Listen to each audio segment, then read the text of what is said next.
네, 우리 하나님 말씀 고린도후서 4장 6절에서 7절 두 절 같이 한 목소리로 봉독하겠습니다.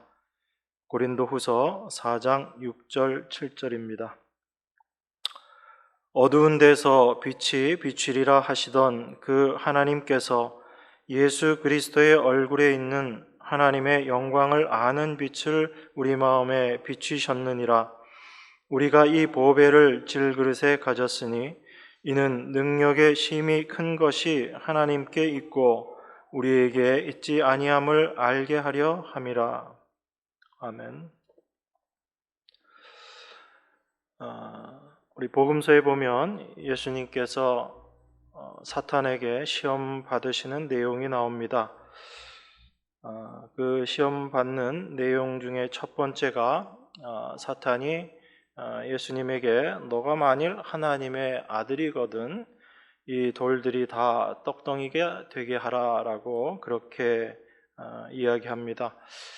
그 사탄의 말에 대해서 예수님께서 사람이 떡으로만 살 것이 아니요 오직 하나님의 입으로 나오는 모든 말씀으로 살 것이다 라고 그렇게 이야기합니다.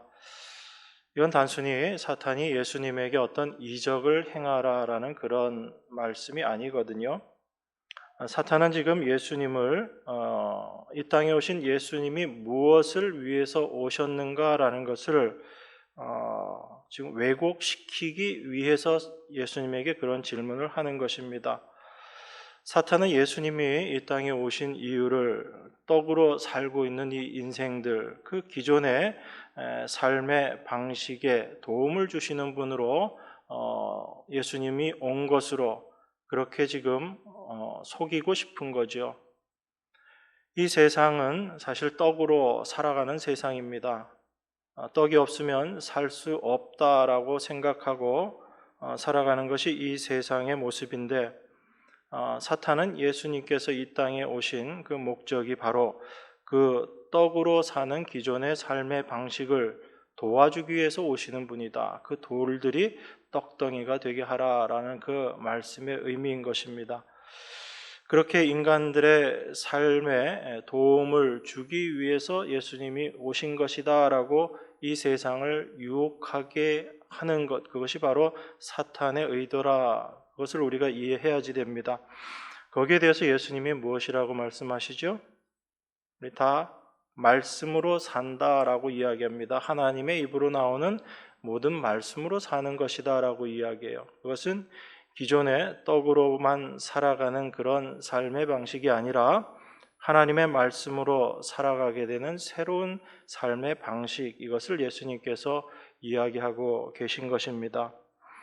그렇기 때문에 우리가 하나님의 말씀을 볼 때 이 말씀을 그 기존의 세상의 논리와 세상의 사고와 세상의 생각으로 이 말씀을 보게 된다면 이 말씀은 그저 우리에게 돌이 떡덩이가 되어서 우리가 이 세상에서 잘 먹고 강건하고 그런 모습으로 이 말씀들이 우리에게 적용이 되어지겠죠. 그런데 하나님의 말씀은 우리에게 그 육신적 만족을 주기 위해서 오신 것이 아니라 우리에게 말씀으로 사는 새로운 삶을 살아가게 하시기 위해서 오셨다라는 것을 생각하게 되면 우리가 이 하나님의 말씀을 어떻게 바라보고 이해해야지 되는가라는 것이 조금은 여러분들에게 구별이 되어질 것입니다. 그런 의미에서 사도 바울의 신앙 세계는 우리가 생각하는 것과 많이 다릅니다.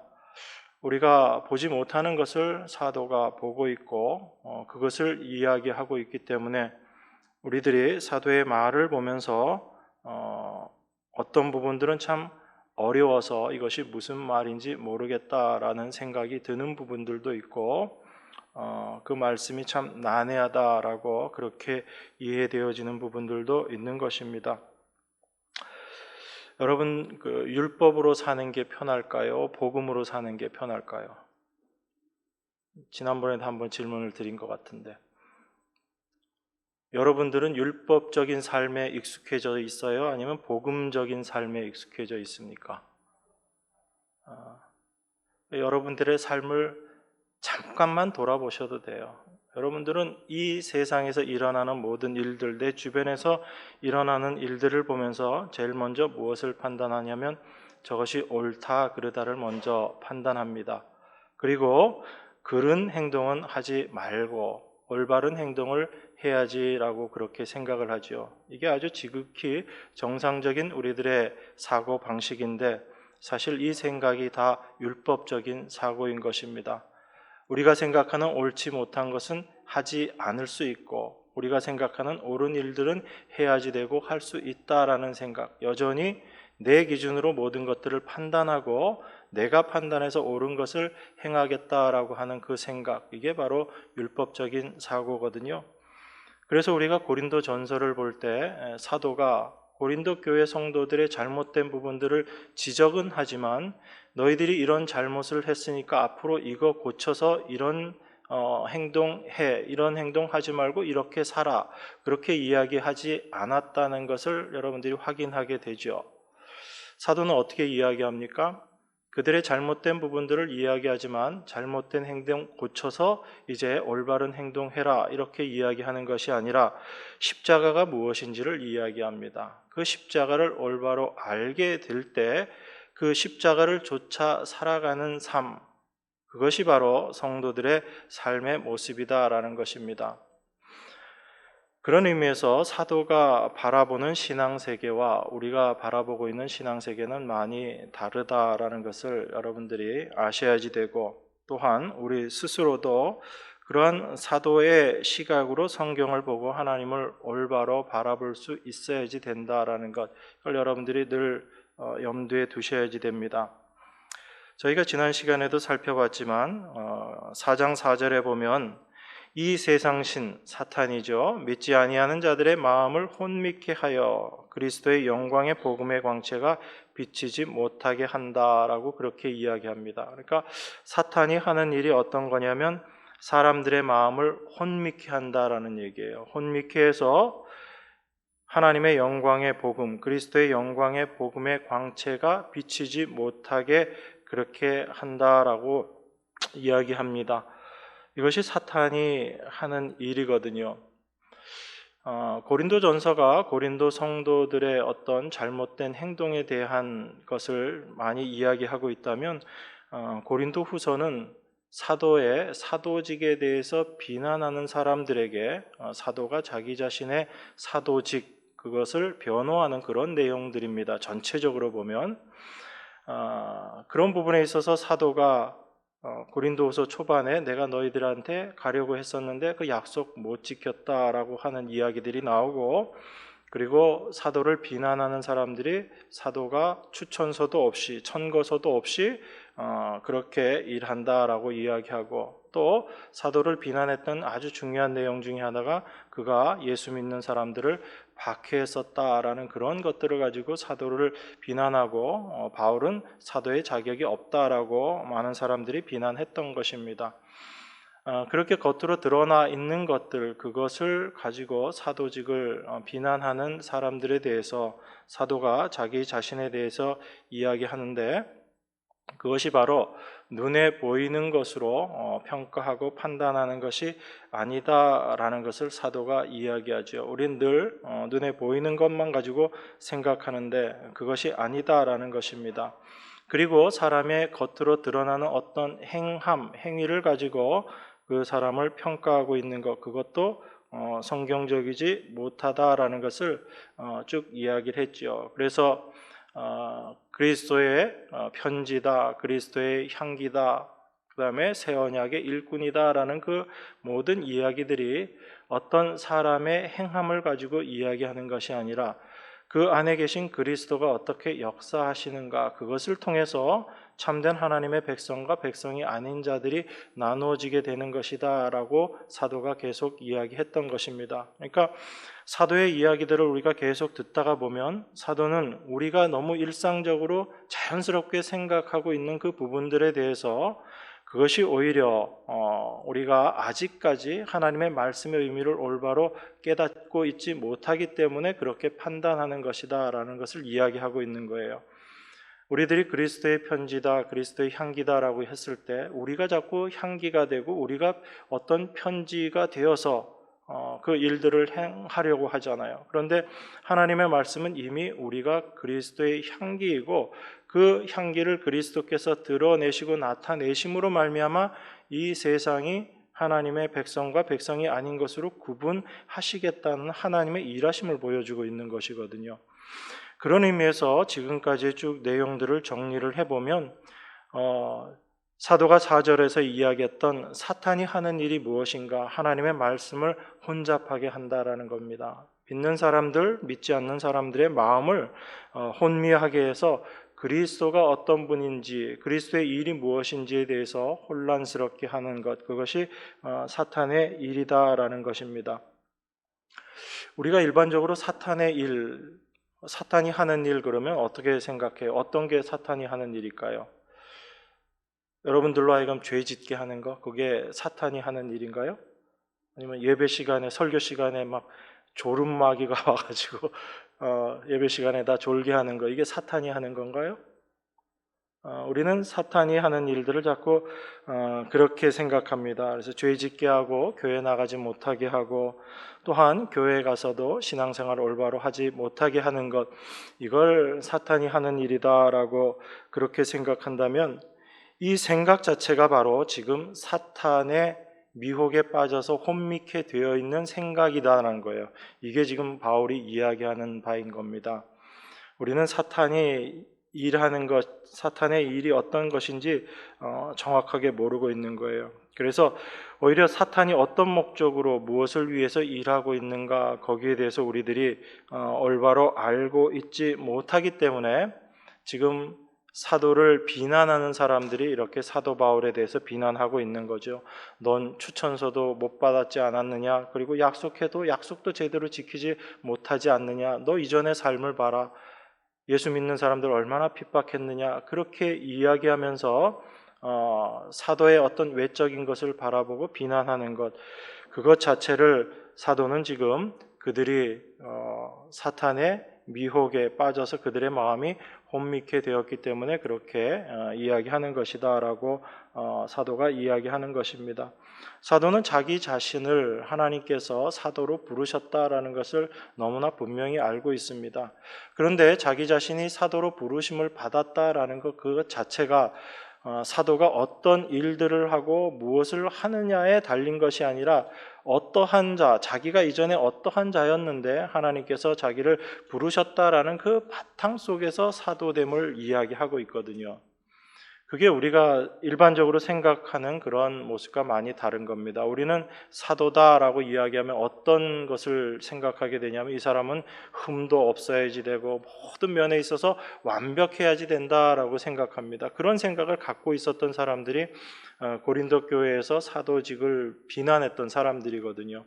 왜 사도라는 사람이 그렇게 거짓말을 하냐? 얘기했으면 약속을 지켜야지, 이렇게 얘기했던 것들이고요.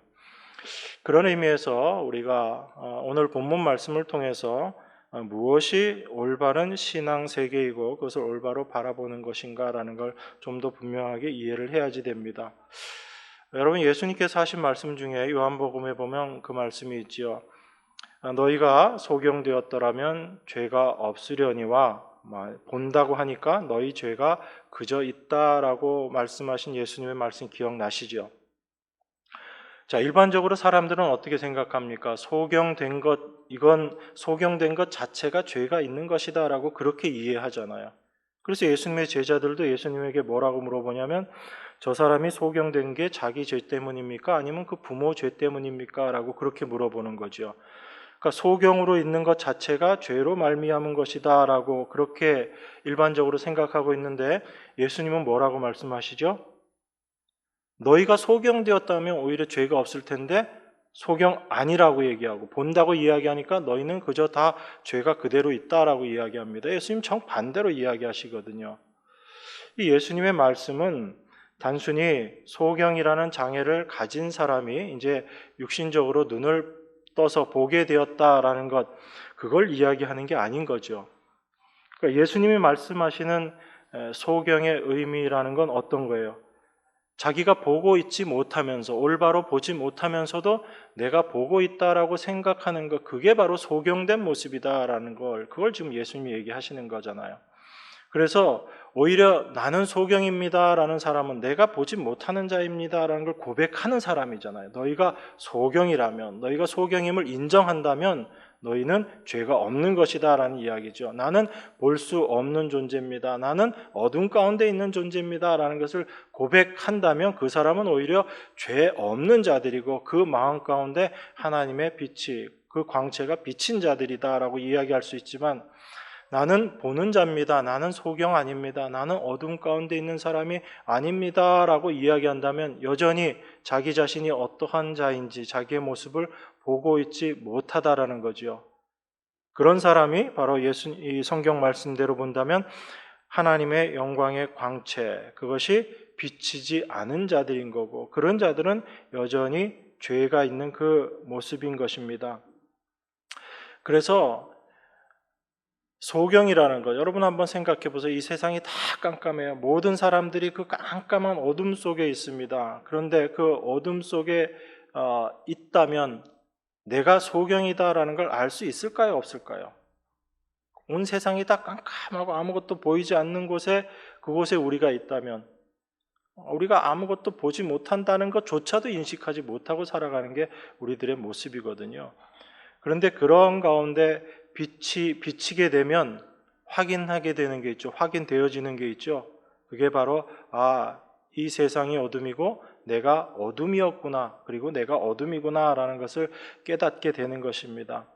그게 복음의 광채가 비춰지게 됐을 때, 하나님의 그 광채가 비춰지게 됐을 때 어둠이 올바로 어둠임을 인식하게 되는 거죠. 그래서 지난 시간에도 살펴봤지만 그 어둠 가운데 빛이 비쳤을 때 어둠이 빛이 되는 게 아니다라고 말씀드렸어요. 어둠 가운데 빛이 비침으로 말미암아 빛과 어둠이 나누어지고 구별되어지고 어둠이 내가 이제 어둠이구나라는 것을 그 빛으로 말미암아 깨닫게 되는 것, 이게 빛의 역할이다라고 말씀드렸습니다. 근데 우리가 자꾸 그런 부분들을 오해하고 있는 거죠. 오늘 본문 6절에 보면 어두운 데서 빛이 비치리라 하시던 그 하나님께서 예수 그리스도의 얼굴에 있는 하나님의 영광을 아는 빛을 우리 마음에 비추셨느니라, 이렇게 말씀했잖아요. 지난 시간에도 저희가 살펴봤지만 이 말씀은 창세기에 있는 말씀을 인용해서 이야기하고 있는 거죠. 어두운 가운데 빛이 비추리라, 하나님이 이 세상을 창조하실 때 첫째 날에 하신 말씀이잖아요. 그런데 그 빛이 비쳤다라는 이야기는 어디에 빛이 비춰졌다는 얘기예요? 빛이 있는 밝은 곳에 빛이 비춰진 겁니까? 아니면 어두움에 빛이 비춰진 거예요? 어두움에 빛이 비춰진 거예요. 그러니까 여러분 마음 가운데 하나님의 빛이 비춰졌다면 여러분 마음이 어떻다는 얘기예요? 여러분들이 다 어둠이었다라는 얘기입니다. 그 어둠이기 때문에 하나님께서 그 어둠 가운데 빛을 비춰주셔서 내가 어둠이다라는 걸 깨닫게 해주신 거예요. 그런데 빛이 비치지 않으면 내가 어둠인 것조차도 알지 못하고 살아가는 게 인생의 모습이다라는 얘기입니다. 성경은 그 이야기를 하고 있는 거거든요. 그런데 우리는 자꾸 그 빛에 대해서 오해하고 나에게 빛이 비춰지면 내가 이제 어둠에서 빛으로 바뀌어져 버리는 것이다, 그렇게 생각하거든요. 그렇지 않다라는 것을 우리가 잠시 후에 또 말씀을 통해서 확인해 보겠습니다. 그래서 신앙이라는 것, 사도 바울이 우리에게 지금 이야기해주고 있는 신앙의 모습이라는 건 어떤 거냐면 우리 능력으로 할 수 있는 것이 아무것도 없고 우리가 할 수 있는 것, 우리가 알 수 있는 것 아무것도 없다라는 겁니다. 그것이 바로 신앙의 세계다라는 것, 그걸 올바로 깨닫게 되어지는 것, 이걸 신앙의 삶이다라고 사도가 지금 그렇게 이야기하고 있는 것입니다. 그런데 우리는 자꾸 신앙을 우리 힘으로 이제 우리가 알게 됐고 능력을 받고 하나님의 자녀가 되었기 때문에 우리가 무언가를 해야지 되는 것으로 자꾸 그렇게 생각을 하지만 사도는 오히려 그 반대의 이야기를 하고 있다라는 겁니다. 그래서 빛이 비춰지게 되었을 때 자기 자신이 어둠임을 아는 사람들은 내가 아무것도 할 수 없는 그러한 존재임을 고백하게 되고 그리고 그것을 받아들이게 되는 거죠. 그게 하나님의 빛이 비춰졌기 때문에 그렇습니다. 그런데 반대로 그 하나님의 빛의 비추음을 받지 못한 사람들은 어떻게 생각할까요?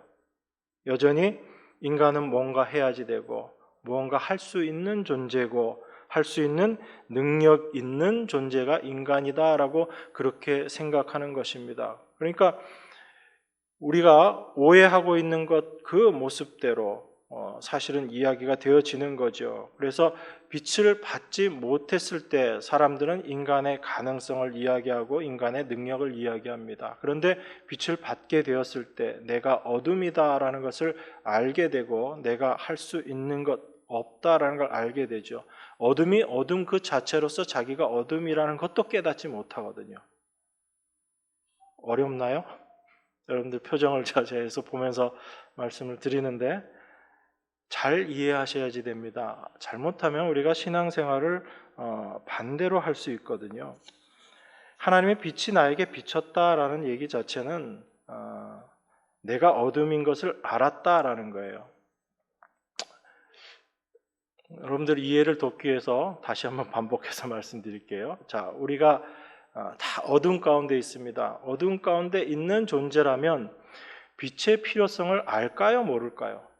다 어둠 가운데 있으면 빛의 필요성 자체를 모르는 거예요.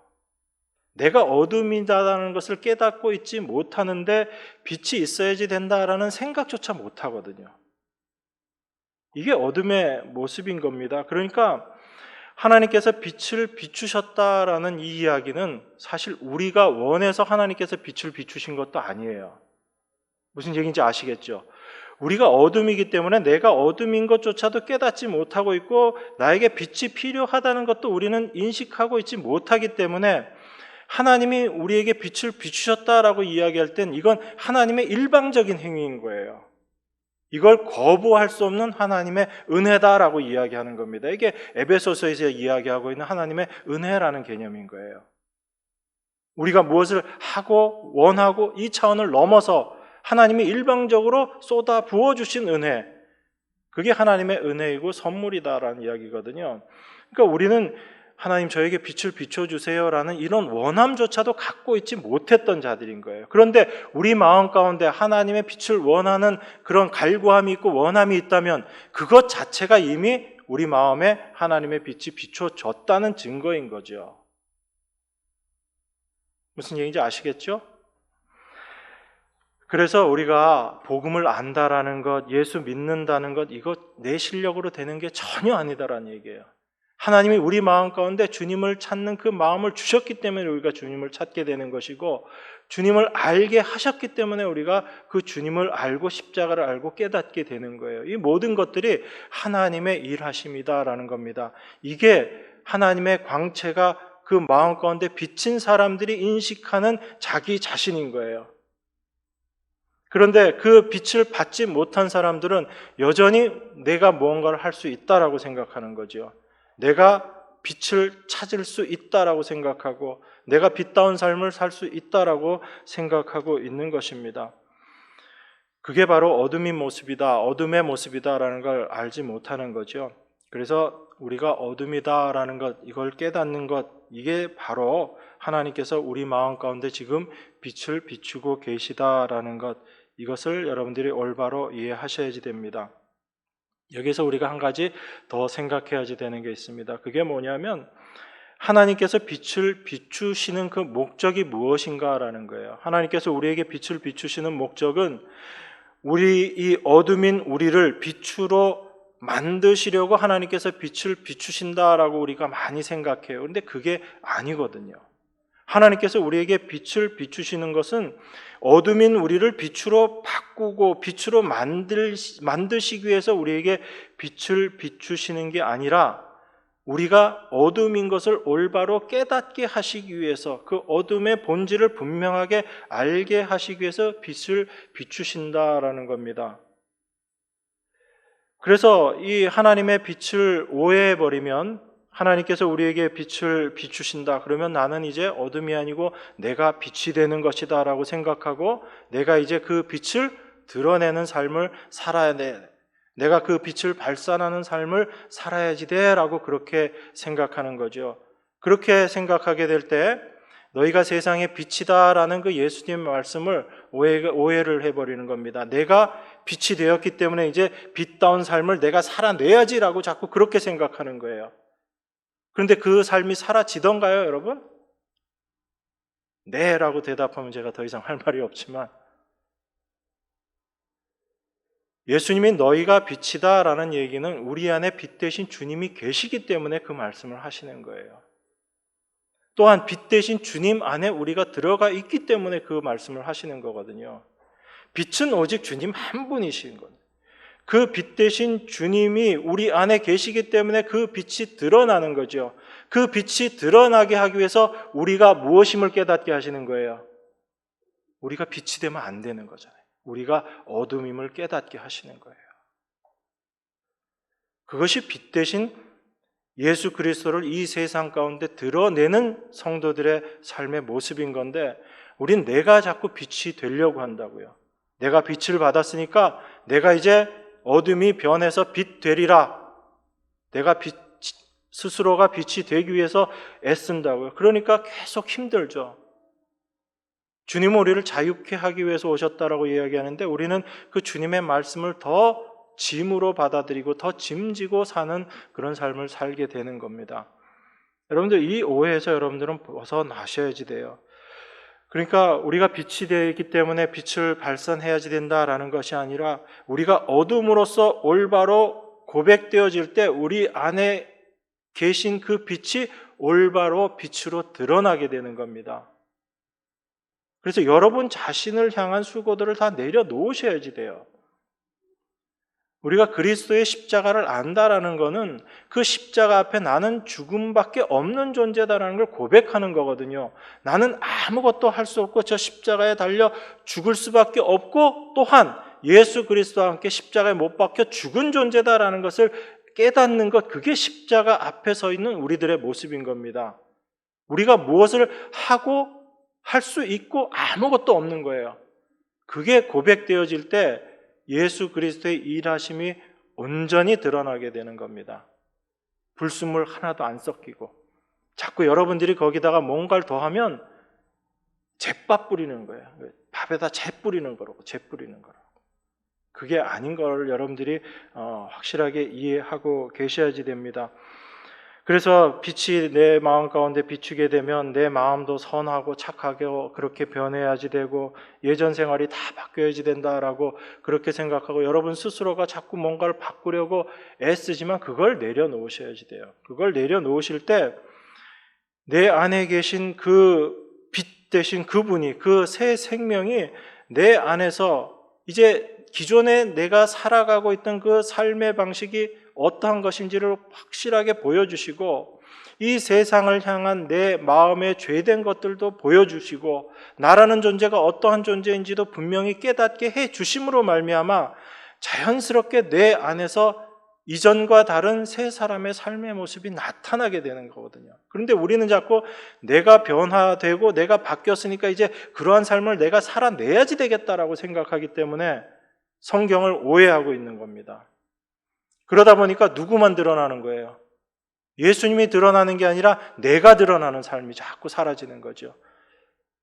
그렇게 사는 사람들은 여전히 내가 무언가를 하면 그게 나의 자랑이 되고 그것을 가지고 다른 사람과 비교하게 되는 거예요.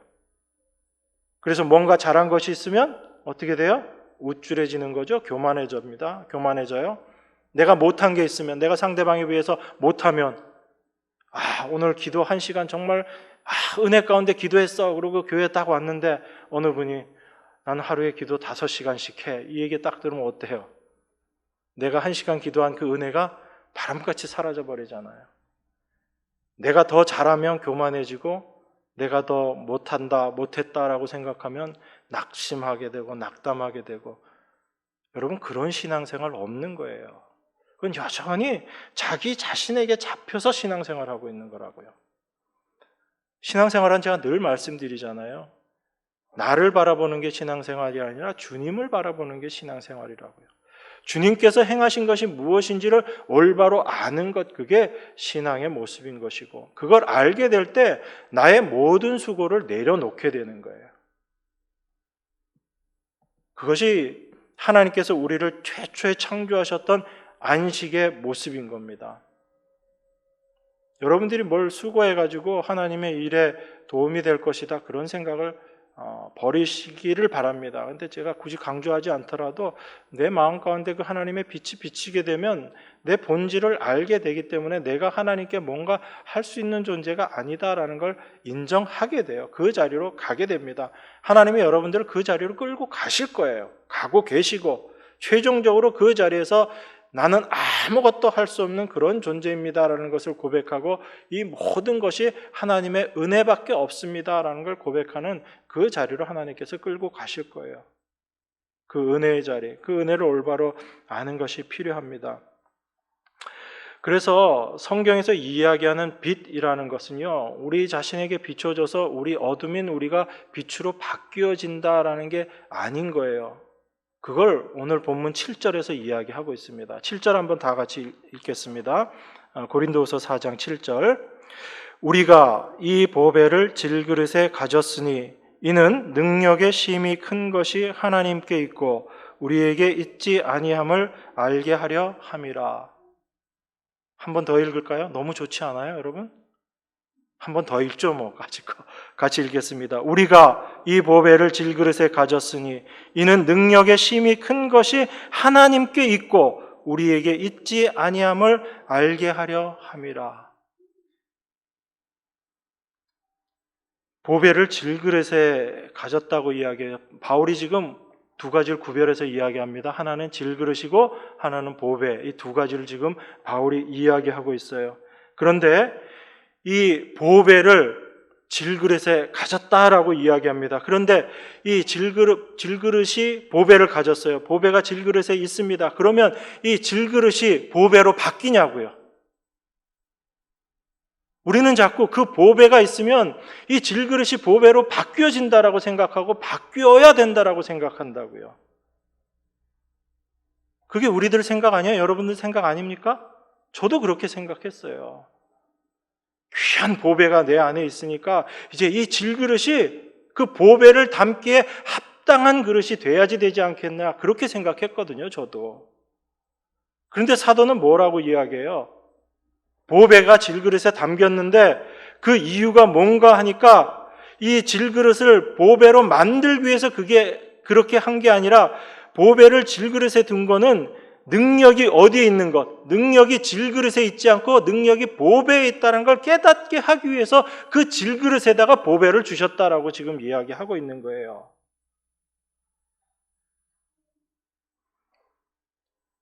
그러니까 많은 사람들이 자기 자신에게 관심을 갖게 되고 이 말씀을 보면서도 어떻게 생각하냐면, 그래, 이 질그릇인 나에게 보배가 임했으니까 이 질그릇같이 허무하고 이런 가치 없는 우리 인생이 이제 보배처럼 그런 인생이 되어야지, 그렇게 보배로 바뀌어져야지, 그렇게 생각을 해버린다고요.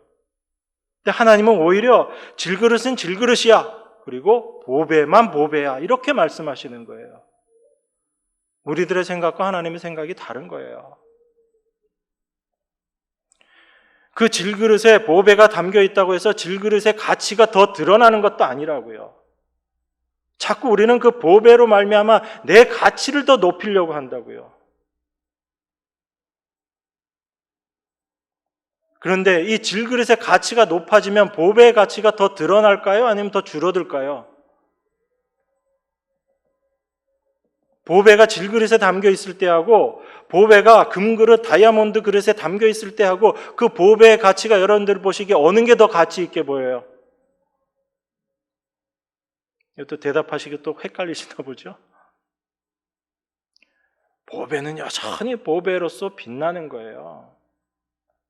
우리가 자꾸 이 질그릇을 뭔가 대단한 그릇으로 만들어가지고 보배의 가치를 더 드러내려고 한다라고 생각하지만 오히려 그렇게 되면 보배의 가치가 더 가려지게 되는 것밖에 안 된다고요. 그럼 제가 반대로 질문해 볼게요. 만약에 이 질그릇이 좀 깨졌어, 흠이 있어, 그러면 그 보배의 가치가 떨어지게 되나요? 보배는 여전히 보배로서의 가치를 드러낸다고요. 그런데 자꾸 그 질그릇에다가 줄 그어가지고 좀 더 이쁜 그릇 만들겠다고 하고 색칠해가지고 더 아름다운 그릇 만들겠다고 하고 거기다가 철갑을 둘러서 더 튼튼한 질그릇 만들겠다고 하고, 그게 우리들의 모습이라는 겁니다.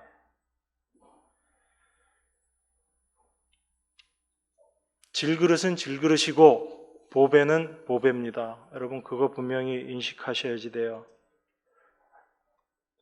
그 보배가 질그릇에 담겨 있다고 해서 보배의 가치가 절대 손상되는 것 아닙니다. 중요한 것은 뭐냐면 하나님께서 그 질그릇된 우리들에게 보배이신 그리스도를 주신 목적이 무엇인가예요. 그걸 지금 사도는 이렇게 이야기합니다. 우리가 이 보배를 질그릇에 가졌으니 이는 능력의 힘이 큰 것이 하나님께 있고 우리에게 있지 아니함을 알게 하려 함이다 라고 이야기합니다. 질그릇인 우리들에게 보배를 주신 것은 우리는 아무것도 아니다라는 걸 더 분명하게 깨닫게 하기 위해서, 그 능력이 우리에게는 절대 없다라는 것을 깨닫게 하기 위해서 우리를 질그릇 되게 하시고 그 질그릇인 우리에게 보배를 주셨다라는 얘기예요. 그런데 자꾸 우리가 그 보배로 말미암아 우리 자신에게 능력이 생기는 것으로 그렇게 오해를 해버리는 거잖아요. 그걸 지금 사도가 정면으로 뒤집고 있는 거예요. 그러니까 여러분, 빛이 비추면 여러분 자신이 자꾸 빛이 된다고 생각하고, 그래서 내가 빛이 되었으니까 그 빛을 발해야지 된다고 생각하잖아요. 지금 사도는 그런 빛 이야기하고 있지 않다고요. 예수님도 그런 빛 이야기한 적이 없어요. 그 예수님의 빛이 우리 가운데 비치게 되면 우리는 정말 깜깜한 어둠임이 드러남으로 말미암아 그 빛이 온전히 빛으로서 드러나게 되는 거라고요. 그 빛을 이야기하고 계신 거고, 질그릇인 우리에게 보배가 있는 것은 우리가 질그릇임으로 말미암아 그 보배가 보배로서의 가치가 더 분명하게 드러난다는 거죠. 질그릇은 절대 보배가 될 수 없다라는 걸 지금 우리에게 이야기하고 있잖아요. 정말 귀한 것은 보배지 질그릇이 아니다라는 것입니다.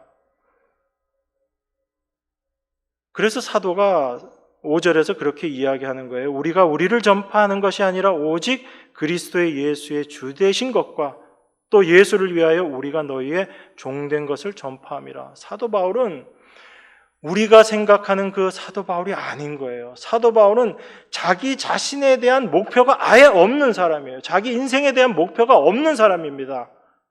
자기가 질그릇이라는 걸 너무나 분명히 알고 있는 사람이고, 그런데 감사한 것은 그냥 질그릇도 아니에요. 여러분보다 더 못한 질그릇이라고요. 깨어지고 지저분한 것이 이미 묻어있고 그런 질그릇이었는데 거기에 하나님께서 보배를 주셔가지고 그로 말미암아 그 보배가 드러나는 그 일을 하는데 나를 하나님께서 부르셨다라는 겁니다. 그것이 하나님의 부르심의 목적이라는 걸 사도가 너무나 분명히 알고 있었기 때문에 질그릇인 자기 자신을 드러내려고 하는 게 아무것도 없었던 거예요. 자기 인생에 대한 목적, 목표 자체가 없었던 겁니다. 그래서 그 얘기를 하고 있는 거예요.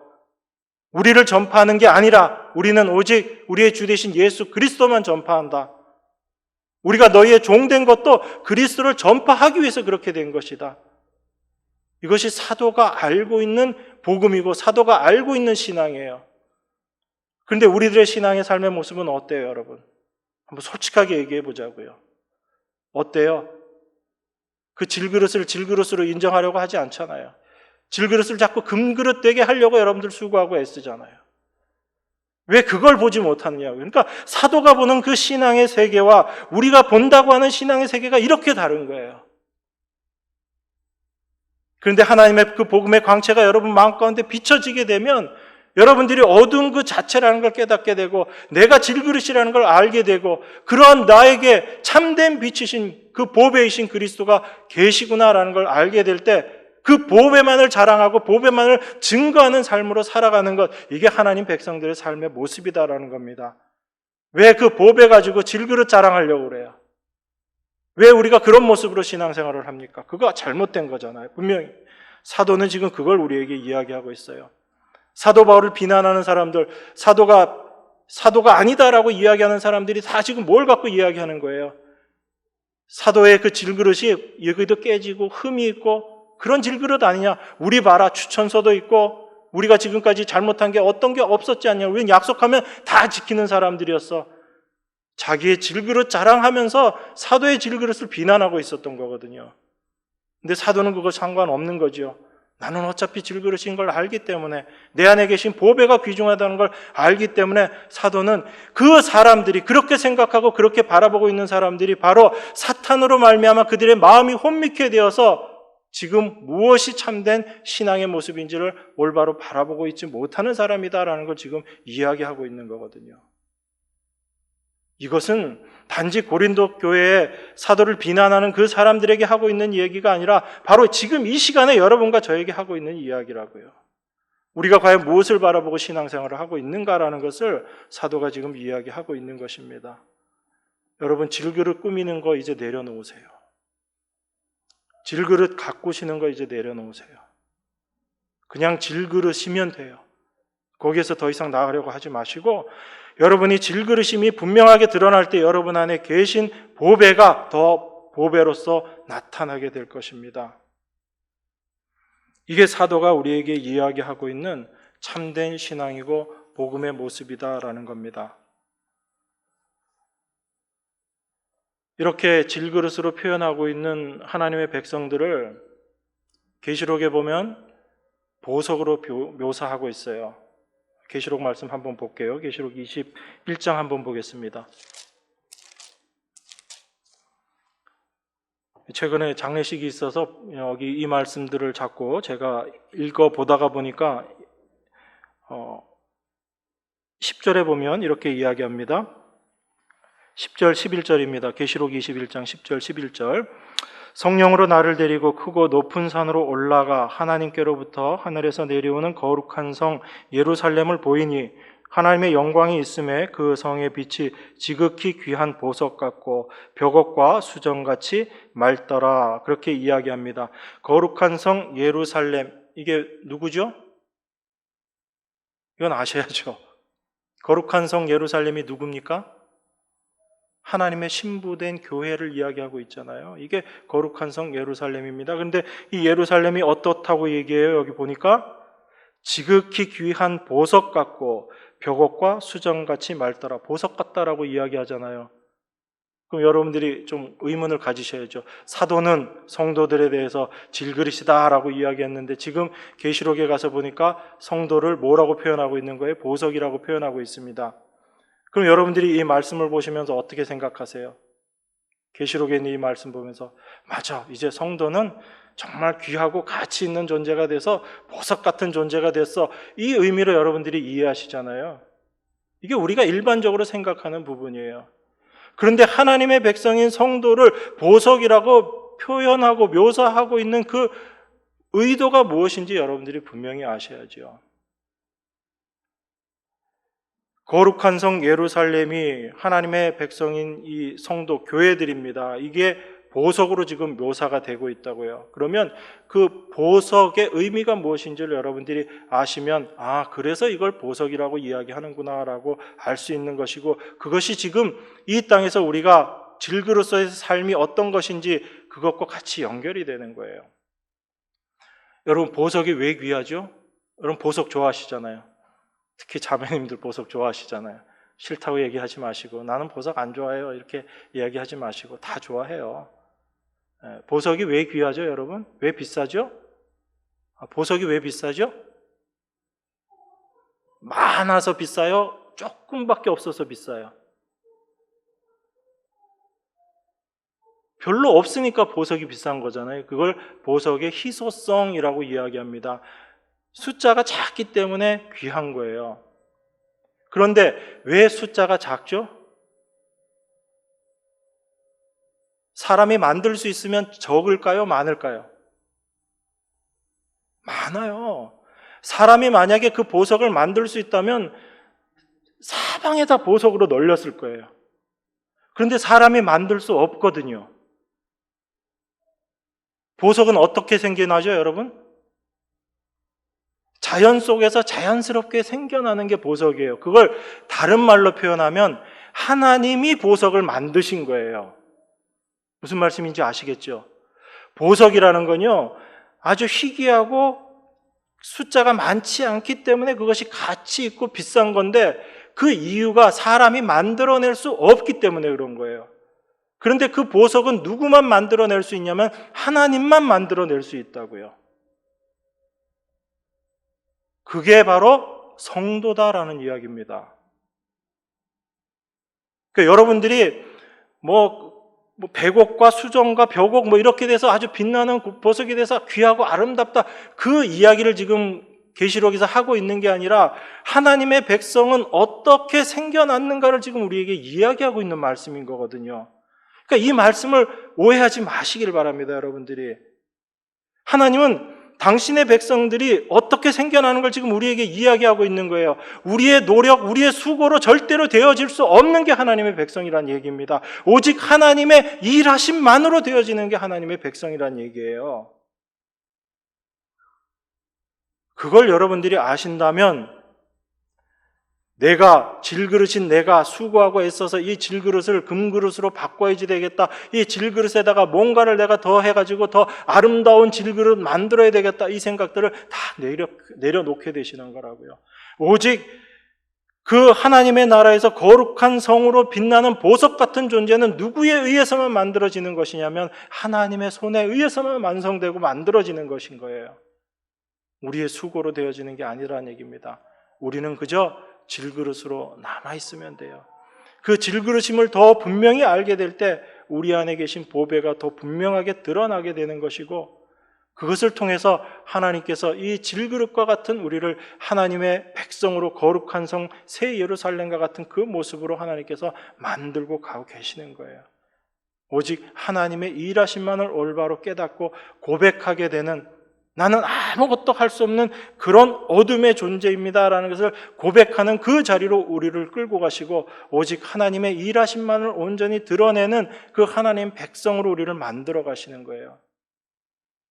이것이 나중에 그 영광 가운데 빛나는 보석으로서의 삶을 살아가게 될 성도의 모습인 거죠. 그것이 하나님의 영광을 이 세상 가운데 드러내고 나타내는 것입니다. 그래서 성도는 하나님의 손으로 만든 작품이다라고 이야기하는 거예요.